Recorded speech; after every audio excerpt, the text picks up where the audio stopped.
سلام. چطورین؟ خوش اومدین به اولین ویدیو.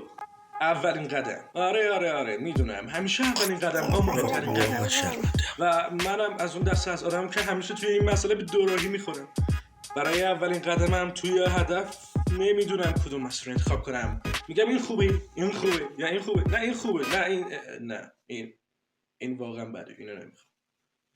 آره و برای همینم نمیدونم اولین ویدیو موضوعش چی باشه و میدونم میتونه خیلی چیزا باشه، مثلا همین گیما و ولاگ‌های جالب و ترسناک یا همین انیمیشن زایی که مثلا دارید میبینید و خیلی از کارهای جالب دیگه، یا یه چیزی مثل مینی چت.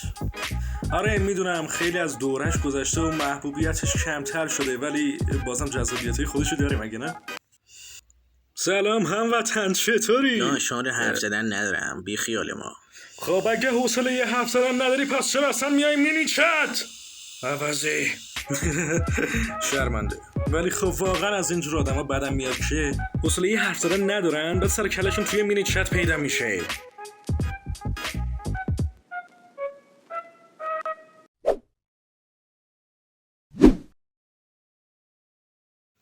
در کل هنوزم که هنوزه نمیدونم اولین ویدیومو باید چی میذاشته، ولی خب ازتون ممنونم بابت وقتی که گذاشتید، هرچند اندک بود ولی بازم برای من ارزشمند بود.